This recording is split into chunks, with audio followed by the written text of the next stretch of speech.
여러분 안녕하십니까? 무기탄 통신입니다. 오늘은 중국 명나라 말기의 농민 반란의 수괴 틈왕 이자성의 이야기를 해보면서 우리가 반면교사로 삼아야 될 부분에 대해서 논해보도록 하겠습니다. 이 중국의 역사가 상당히 매력적인 것은 그 문명의 상징인 황하의 물길이 굽이치듯이 그 왕조의 흥망성쇠가 역동적으로 엎치락뒤치락 했기 때문에 매우 흥미진진하지 않을 수가 없습니다. 특히나 그 주역으로서 농민들, 평범한 핏벌이라고 하는 그 피지배계급이 투쟁을 통해서 아주 격렬한 투쟁을 통해서 지배계급이 되고 새로운 왕조를 여는 그러한 과정들이 전 세계를 통틀어서 가장 역동적으로 그런 모습을 보여왔기 때문에 더 그런 부분이 있는 것 같습니다. 그 진시황의 진나라 때 그 유명한 왕후장상 영유종호의 진승의 난을 시작으로 그 뒤로 그 초안쟁패의 승리자 한고조 유방도 원래는 그 평범한 초나라 농민 출신이었죠. 그 뒤로도 수많은 그런 농민 반란들이 있었고 오늘날 그 신중국을 통치하는 중국 공산당도 같은 경우라고 볼 수 있겠습니다. 그 중에서도 이 명나라 말기에 농민 반란을 일으켜서 그 명왕조를 작살내버린 그 수괴가 바로 틈왕 이자성입니다. 이 틈이라고 하는 한자가 굉장히 특이하죠. 그 문 사이로 말이 튀어나가는 그런 모습인데 그야말로 용맹하게 박차고 튀어나가서 돌파한다는 그런 뜻입니다. 그만큼 이 대중적으로 굉장히 인기가 많고 전설적인 그런 위인이라는 것이죠. 이 이자성은 그 중국의 섬서성 연안의 미지연 출신입니다. 그 쌀미자에다가 기름지자를 쓰는 그 미지연인데 그 이제 쌀기름이라는 말마다나 굉장히 곡식이 풍부하고 그 사람들의 얼굴이 굉장히 쌀알처럼 반들반들하니 그렇게 아주 인물이 좋은 그런 동네였던 것 같습니다. 여기에서 그 섬서성 연안이라고 하는 그 지역을 좀 기억해둘 필요가 있습니다. 아무튼 이 이자성은 어렸을 때는 목동이었다가 나중에 좀 커서는 관청에서 잡부로 일했습니다.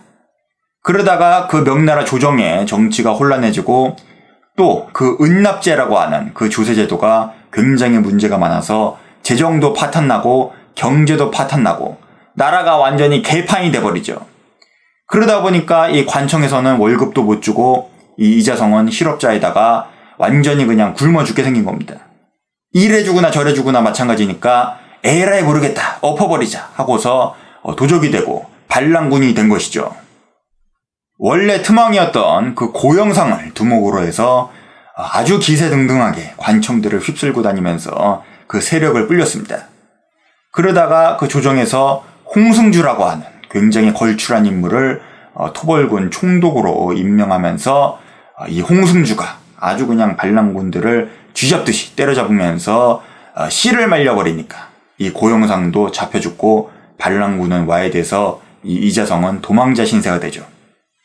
하지만 이 명나라의 국군이 다 했는지 그 의심 많았던 황제 숭정제가 이 홍승주를 불러들이고 저 장성 밖에서는 청나라가 이제 막 전쟁을 걸어오면서 이 조정에서 좀 방심한 틈을 타서 이 이자성이 기사회생해서 다시 한번 이 반란에 불을 지피고 전국을 휩쓸게 된 것입니다.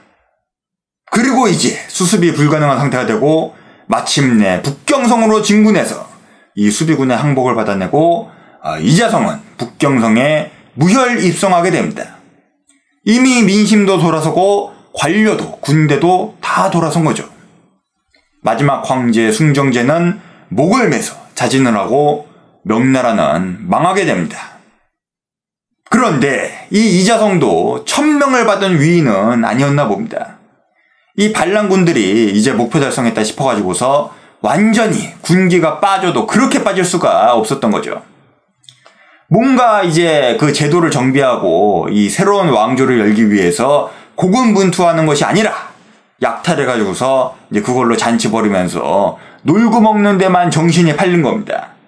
그 사이에 저 국경에서는 그 명나라의 명장 오삼계가 청나라에 투항하고 그 앞잡이가 돼서 그 청나라의 섭정 도르곤하고 그 수십만의 군대를 끌고서 이 북경으로 진격하고 있었죠. 더 무서운 것은 처음에 이 이자성의 군대를 환영했던 그 민심도 저것들은 아닌 것 같다 하고서 실망하고서 돌아선 것이었죠.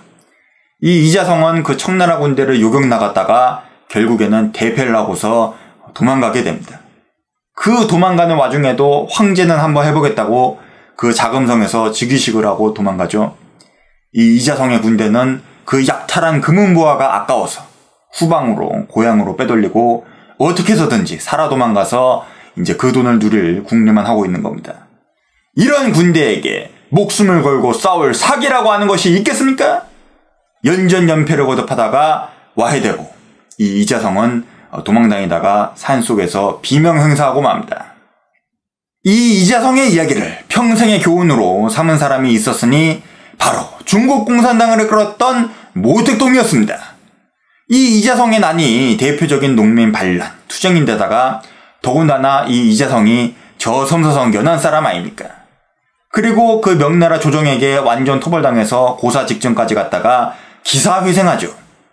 그 중국 공산당이 그 국민당의 초공작전에 토벌당해서 완전 고사 직전까지 갔다가 그 유명한 대장정을 거쳐서 저섬서성 연안에서 기사회생한 것하고 완전 대자뷰 아닙니까?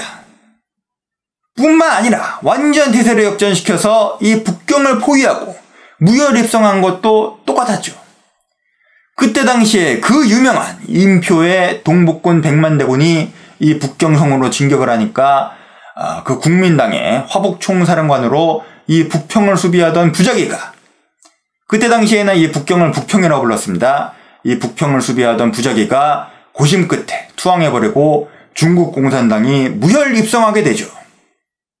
이 중국 공산당이 북평에 입성하면서 모택동이 북평에 입성하면서 뱉은 그 유명한 말이 절대로 이자성이 되지 말아야 한다였습니다. 이 말 뜻이 무엇입니까? 지금 장개석과 국민당이 아직 살아있고 미국이든지 소련이든지 국제적인 위협도 심상치가 않다. 여기에서 우리가 방심하고 샴페인 터뜨렸다가는 이자성 꼴이 난다는 것입니다. 그러면서 이제 더욱더 긴장하고 변함없이 전력을 다해서 꾸준히 정진해야 함을 역설한 것입니다.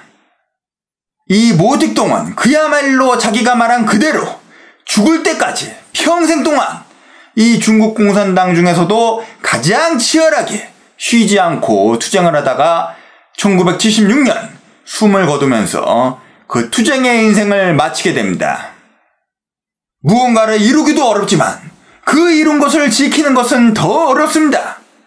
맹자가 말하기를 생어우한 사어안락이라. 우한 속에서 살고 안락 속에서 죽는다.